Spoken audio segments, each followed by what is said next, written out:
Hello, thank you for tuning in. It's Joe Simhart here. It's July 2022.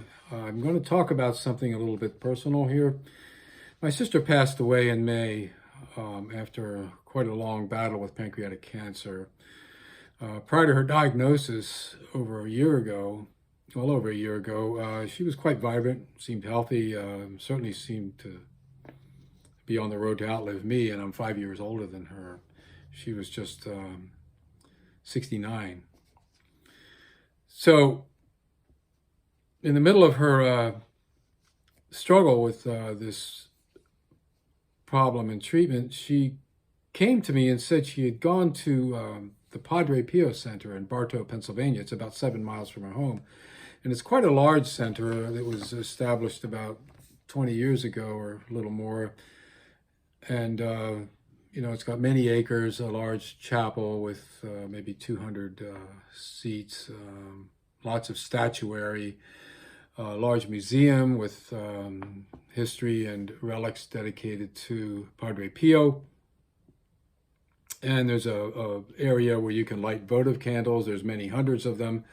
Some can cost you $100 for a month or $10 for a week or whatever. So I don't know what kind my sister lit, but she lit one of those.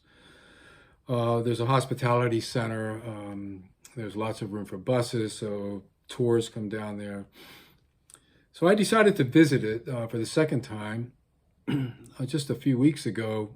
And I got there very early, and it was very peaceful on the grounds. I picked up one of their brochures. You can see what the main building with the chapel inside it looks like here, and some of the statuary. It's called Our Lady of Grace Chapel and Padre Pio Spirituality Center.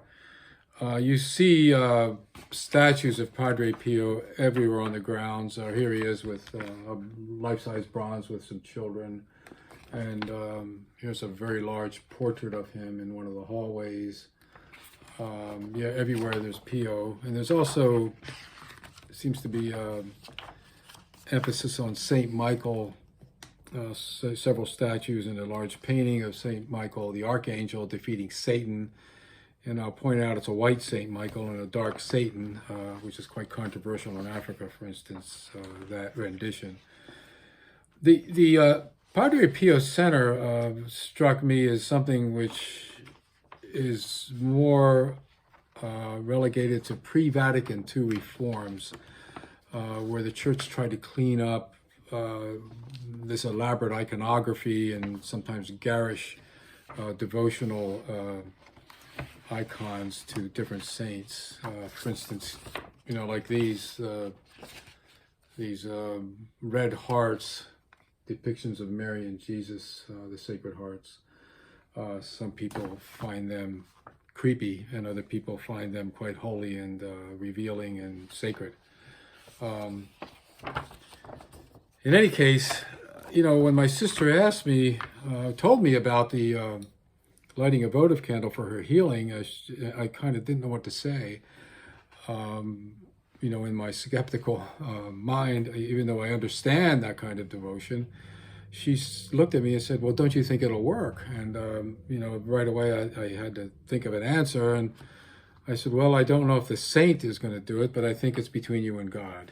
That's the way I kind of slipped out of my doubts about this saint. So why would I doubt this saint? Well, as I said, I went to the grounds and to the center just to kind of soak it in. I was the first one there, and it was quite peaceful, and I could walk around freely. It didn't cost anything. But you could purchase quite a number of things, like you could purchase prayer vigils for someone there. You could purchase a mass being said for someone. You could give donations, like this brochure I got here. This is $3. These two things, 50 cents for this and 50 cents for this. Small prayer after communion, prayer before communion, and a prayer about these sad times when faith is dead. It has here, and impiety is triumphant. We are surrounded by those who have perpetual hatred in their hearts and blasphemy on their lips. The surest means of remaining immune to the pestiferous disease that surrounds us is to fortify ourselves with the Eucharist food, meaning Holy Communion for Catholics. This cannot be achieved by those who month after month live without satisfying themselves with the immaculate flesh of the divine Lamb, Padre Pio. So he encouraged daily Mass, or at least weekly Mass, and receiving communion. The Church has said that if you go to communion once, that's okay. If you're devoted, you go every day or once a week. Yeah, Padre Pio. The reason I have my doubts about him, and it's maybe covered quite well in this recent book, came out about 10 years ago, by Sergio Luzzatto, Padre Pio, Miracles and Politics in a Secular Age. So I read it after my sister passed away to get a better handle on who Pio was. Now, he was controversial.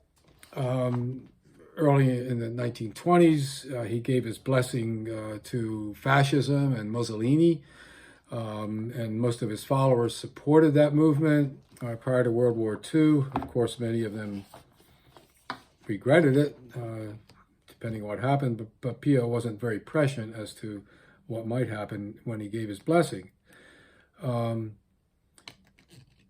So there were several examinations of Padre Pio by the Church, with some of the Church elders, including a couple popes, were quite suspicious of him. It appeared to some people that he may have been quite susceptible to autosuggestion. There's lots of research out there that shows that hypnosis and self-hypnosis can cause some highly devoted, highly suggestible people to bleed like the stigmata. For instance, in 1933, Dr. Alfred Lechler recreated the full range of stigmatic markings on a 29-year-old German peasant after she had seen a film of Christ's crucifixions. Hypnosis has also been shown to help hemophiliacs with their condition. In other words, reverse the bleeding. While other subjects have learned to direct the flow of blood to specific parts of the body. It seems that the key to the genuine stigmatics can be found not with God, but deep in the human mind. You know, indeed, there's lots of studies, and I've seen some videos, for instance, of a young black woman, a Baptist, who was bleeding from her palm inadvertently, sometimes even when she went out on a date, and she went to a hypnotist to help control the bleeding. So was it coming from God when you can control it with your mind? Well, that's a big question. However, Padre Pio made quite a career out of his stigmata. People were lined up by the hundreds and thousands in some day to get confession from him. As you can see in this picture, he's wearing gloves to cover the wounds, which he did most of the time when he was serving Mass. So we don't know if the wounds were apparent at that time or not. When people did see the wounds, there were large dark scabs on his hands and on his side and perhaps on his feet. It's interesting to note that prior to his death, the wounds healed up. And when he died, there was hardly any trace of the wounds except for maybe a little pink mark or whatever. Some of the skeptics that are mentioned in this book have noticed that Pio ordered carbolic acid to keep, which his devotees claimed to use to sterilize needles that they were using for injections to help the populace with certain diseases. But you can also use carbolic acid. If you put the bottle on a wound, it'll leave a circular flesh wound where it'll get kind of bloody and scab over. So it's up to you which way you want to look at it. Was it self-induced? Is it a fake? Or something real? The Church canonized Padre Pio. 2002 made him a saint under Pope John Paul II, who canonized many more people than any recent pope. His idea behind all these canonizations, despite their controversy, was to preserve the mystical side of Catholicism, which he felt modernism was eroding away. That kind of saint-making may backfire in the future on the Church. We don't know. That's still to be determined. So, what are we to make of this, in my sister's devotion? Obviously, Padre Pio didn't answer her prayer. If he could have. So was she ignored? Was it the will of God that she passed away at this time? I don't know. I don't have the answer to all of that. I just know that I don't think praying to saints is going to do anything more than what New Thought does for people, or positive thinking. If you believe in something enough, it could come true, or it might come true, or you might believe that your thoughts and prayers brought it about. We do know that people that don't pray at all, that might be atheists, go into remission from cancer. So what's that about? Was there an intercession from some saint, or did it just happen because of the nature of their body at that particular time, which is blessed or given through means of self-healing through evolution, if you want to look at it that way. In any case, I just wanted to bring this up, look at a controversial topic regarding saints and healing, and in memory of my sister, God rest her soul. She fought bravely to beat this. She said even at the end, a few days before she died, that she was going to beat it. And God bless her. Thank you for listening.